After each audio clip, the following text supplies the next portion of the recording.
Welcome to the Event Connection, where we explore the stories, trends, and unforgettable moments that are shaping our industry. We'll uncover the human side of events and celebrate the power of engagement and connection, all while having a little fun. This podcast is produced by PC Nametag. Hello, everyone. Welcome back to the Event Connection. Today, I have Jason Rae with us here on the podcast. I'm so excited to have him on the episode. And today, we are going to talk about how to partner with your LGBT Chamber of Commerce, which I wasn't aware of this resource until recently. So I'm very excited to tell you all and have Jason tell you all about how we can partner with a Chamber of Commerce like this as an event planner. So welcome, Jason. How are you doing today? I'm doing well. How are you today? I'm doing well. This is the president and CEO of the Wisconsin LGBT Chamber of Commerce. And there are a lot of different chambers around the U.S., but we will get into that. But thank you so much for joining us. Let's go ahead and get started. So Jason actually founded the Wisconsin LGBT Chamber of Commerce, which is such a cool story. So you want to walk us through that really cool story? Sure, absolutely. It's hard to believe now as I think about it that it's been almost 15 years since we actually got started with the chamber. But it started actually as a networking group for young LGBT professionals. I went to Marquette University, and shortly after graduation, I noticed a number of my LGBT classmates started moving away. They were heading to Chicago, New York, DC, LA. And I asked why, and they said, well, I can't be an out professional here in Wisconsin. It's just not a welcoming place, and I can't grow in my career. And I didn't think that was the case, but I also didn't know where to go and build a professional network. You could go to the bar on a Saturday night and see a drag show, but that's not where I'm going to go and exchange business cards. Right. So really looking at how do we do something. So I created at the time what we called our Young LGBT Professionals of Milwaukee, and we planned a happy hour at a wine bar, put an event on Facebook, and said, let's just see if anybody shows up. And we had 40 people who came to that very first event that we did. We did it the next month and the next month. And after about a year, we said, well, is there something substantive here? And this was in the summer of 2012. And we realized there were lots of great groups doing LGBT community giving, healthcare work, political advocacy, but nobody really in the entrepreneurial business development, workforce development side of things. So I made a logo one day on Free Logo Maker, put a website together, and launched in September of 2012 the Wisconsin LGBT Chamber. Weren't sure what it would look like, but here we are 14 years or so later, growing strong. We're about 650 members from across Wisconsin, a mix of LGBTQ and allied-owned businesses in every corner of the state, really working to create a more welcoming, pro-fairness business community and really advance opportunities so LGBTQ plus and allied businesses can start, grow, and thrive. I'm so excited. This is such a huge resource for event professionals. And if I didn't know too much about it, I'm sure some other event professionals would love to learn more about it. But before we get into it, for those of us who might not know what an LGBT Chamber of Commerce is, would you mind giving us a rundown of what that is as a whole?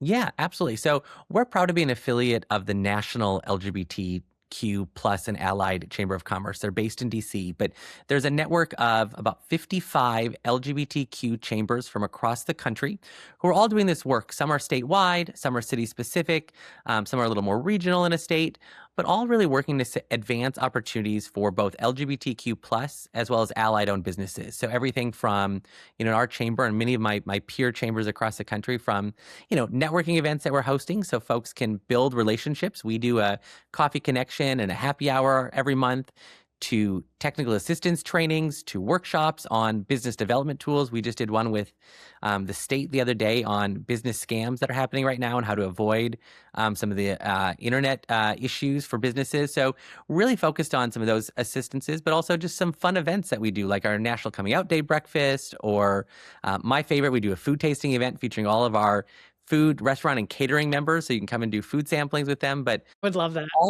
It's a great event. And all of these really are tied to how do we promote and help grow our LGBTQ plus and allied businesses. And it's something that my fellow chambers across the country are doing each and every day and saying, how can we lift up this community? How can we promote diversity, equity, and inclusion? And how can we make sure we're doing so where businesses in our community and our allies are feeling uplifted, supported, and having the tools and resources that they need so that they can be successful in business? I think this is so important. I've spoken with a few event planners and they really want to do more with DE&I. They're just not quite sure how to do it, or they wish they had more resources, or maybe they're just afraid to do it wrong. So I think this is like a great place that you can start.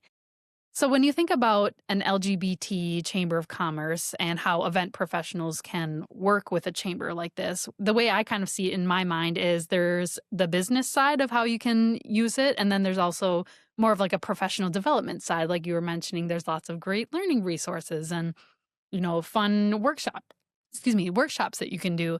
So let's start with how event professionals can work with the chamber from a professional standpoint. So, what are some ways that planners could work with the chamber? So, for example, like diversifying your supply chain or putting out RFQs to the chamber's membership, different things like that? Yeah, it's a great question, and one that we really encourage folks to do, because I think as you're thinking about events and event planning and all of that, really making sure that events are as inclusive as possible of all individuals. And that's not just your attendees, it's also how you're actually producing an event. So are you making sure that you have LGBTQ owned businesses in that supply chain? Are you having women-owned businesses, minority-owned businesses? It's not just about the LGBT community, but it's really around how are we making sure that the entire community has an opportunity. So one way to do that is to reach out to a local LGBTQ chamber or any of your local diverse chambers and ask them to share opportunities, or to reach out and say, hey, do you have anyone in your membership who does X, Y, or Z? We get those calls on a frequent basis for folks who are looking for it. I actually was just doing an event in another state, and we were needing sign language interpreters. So we reached out to the local chamber and said, hey, do you have anyone in your membership? And they're like, oh, actually, we do have a small business who does ASL interpretation. Perfect. You should contract with them. So it was perfect for us in that way. And it's things like that to make sure that you are being inclusive. But I also think it can do things like making sure that the venues that you're finding are also inclusive spaces where all people can feel welcome, included. And that may include things like, making sure there are gender neutral bathrooms or the opportunity for gender neutral bathrooms or all inclusive spaces. But I think really, for us as the chamber, it's really about those business opportunity for our members. And I think reaching out and engaging and saying, let's be intentional about who we're contracting with, and let's use the money that we're using to plan an event to really go out and support a diverse community. I think it's so easy to kind of, like fall into the mode of using the same vendors over and over, but there's so many amazing venues that you can partner with. There's amazing talent that you can that you can hire. So I really like that the local chambers that are local to your area can help partner you with people that can help make a difference, and it can position your event as more competitive as well. In my opinion, it's making it more well-rounded from start to finish. So I think sometimes we often and I know this with the events that we plan, we often fall into the routine of we've used this vendor over and over, so we're just going to keep the relationship going. And we're always challenging ourselves as a chamber to also make sure that we're providing other opportunities to our membership, to make sure that we are using everyone we can. And because for us, it also gets to showcase their talents. You get to meet new folks, you get to highlight what they're doing. And in the end, as event planners, one way it's able to do it, you're showcasing other businesses to the community at large. You're opening up opportunities and doors for them to also grow and expand their business, which we love. And I also like, there's women-owned businesses, there's veteran-owned businesses. You can meet a whole bunch of different people, and I love that that's a great way that you can bring those two things together. Also, you touched a little bit on professional development experiences, which I really like. So you were talking about how there's educational resources, networking events, finding new peers. What are some other ways that event professionals, if they're a part of the chamber or involved with it in some way, can take it to that next level with professional development? Yeah, I think there's lots of ways here that come to my mind when it comes to event professionals and what they can do. And I think, being active and engaged with a local LGBTQ chamber in your market, if one exists, is a great opportunity, because there are so many things that our chambers are doing each and every day, whether it is, a networking event. We do our out after work, our evening event, we do a coffee connection. And they're just great opportunities to just come and be social, to meet new folks. And one of the things that we like to do is go to unique places that we otherwise wouldn't get to go. So you might get to see a cool space that you never thought of that could work for something special that you're planning. That's true. But we also do a number of educational programming. So we do, a culture elevation series, for example, on, how to build an inclusive workplace and workforce. So we've got trainings like that, but we've got, more fundamental business trainings as well, such as, how to finance your business or what tax issues might you need to know about. The nuts and bolts of actually running a business that sometimes we get so focused on doing the things in our business, we don't actually focus on our businesses. So plugging in for some of those professional development opportunities are great ways to help event professionals really get the skills that they need to be even more successful in their business. And honestly, it just sounds like a lot of fun. So, event planning, as you all know, is one of the most stressful jobs on the planet. So, sometimes we just need, some experiences to have fun, learn, meet new people, and just be playful with event planning.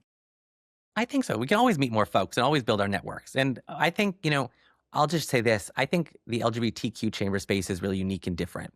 When folks walk into one of our events and they're a first-time attendee, I hear this time and time again that folks grab them and pull them right on into a conversation in a circle, that we are really focused on making everyone feel included and welcome, because that's what we're all about. So, if you think about your business, your organization, your event strategy, even, why do you believe embracing DE&I and having an inclusive strategy is so important? I mean, there are so many reasons on it. And I know at a time right now when diversity, equity, and inclusion is coming under attack, sometimes people are saying, well, we shouldn't focus on it. We know first it's good for business. Diverse businesses often help produce better results because they're really committed. They're really focused on wanting to do a good job. But it's also about making attendees feel safe, included, welcomed in this. It's about making sure that everyone, top to bottom, feels a part of something. And diversity, equity, and inclusion isn't about singling out one group or giving one person an opportunity. It's really about saying, how do we make sure that everyone feels included in the work that we're doing, that they're excited to be there, that everyone feels valued and appreciated? And I think right now, more than any time, we need everyone to feel, though, that their contributions, their value means something, because it does. Absolutely. And I know we were talking about how, tourism dollars are very important. When attendees come to your event, they want to know that it's a safe space. They're welcome here. They're included here. And we as event planners need to think about ways that we can empower these attendees to use their tourism dollars and, feel safe and welcome as they do so. Oh, it's totally true. I think, when we hear from our LGBT chambers across the country are deciding to go to other events or conferences, they're looking and saying, is this a spot that I can feel myself? Is this a spot I can feel safe? Is this a spot I'll be included? And are making those decisions. And they're looking at the event itself and saying, does the event from top to bottom feel like somewhere where they can bring their full, authentic self? Our people's time is limited these days, and they want to go places that are going to make them feel valued and appreciated and welcome. That's a great point. Attendees are stepping away from their families, from their spouses, and stepping away from their everyday jobs. They want the whole experience from start to finish to be great.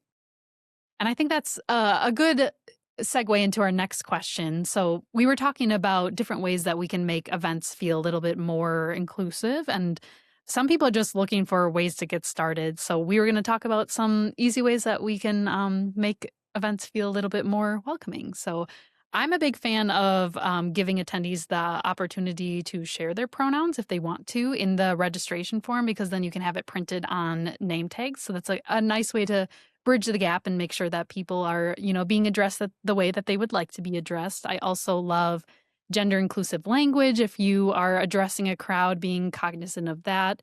As Jason mentioned, think about the venue and if there's inclusive restrooms and inclusive spaces that they work on. And another thing that I really like that you brought up was maybe you partner with your local LGBT chamber to host an inclusivity training with your event staff. I think it's really important to have that point person on site to make sure if anyone is having an issue that they have someone that they can go to and trust for that. I think those are all really great points. And I want to touch on this last one that you mentioned, because oftentimes I see in companies that they do, inclusivity trainings for kind of managers and say, oh, as a part of management, this is your job. One of the things that we really think is it really should be focused as well on what I'm going to call the front of house staff, those who are interacting and engaging with the clients on site.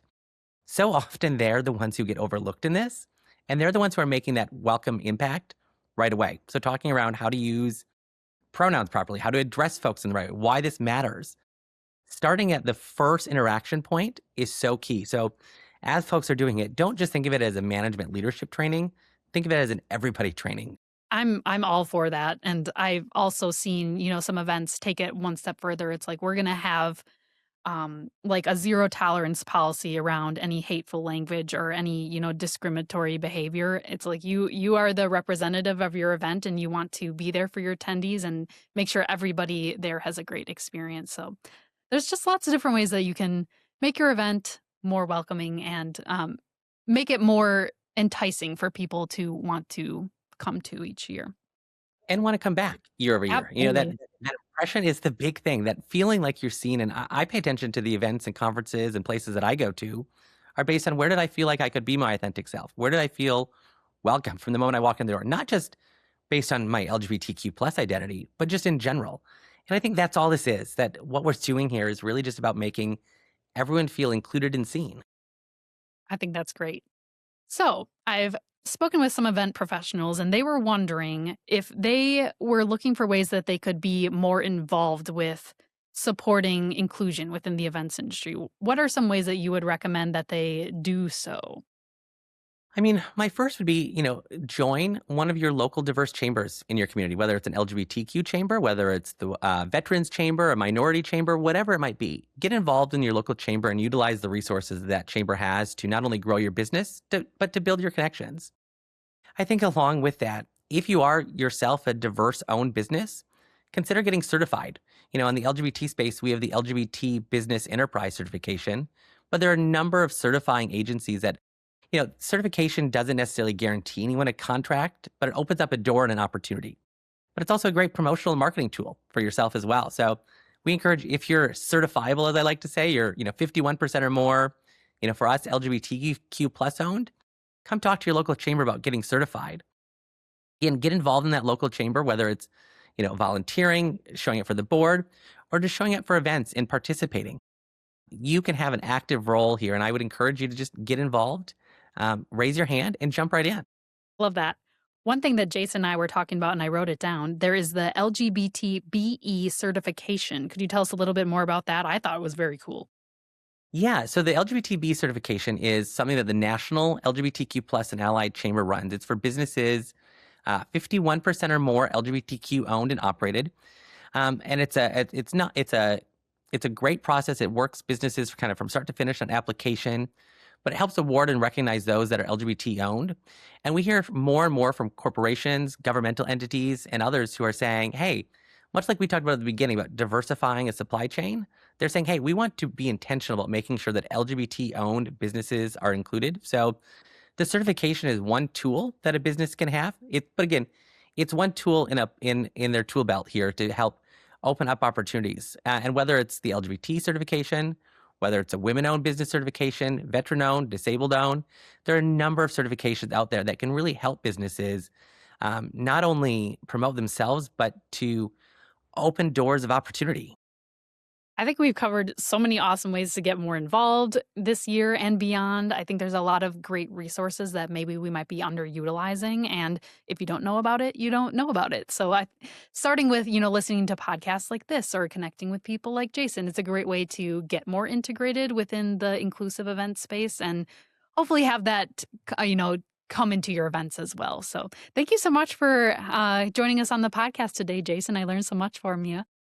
No, it was great. Thanks for having me. And I really appreciate the opportunity to be here. Thank you so much.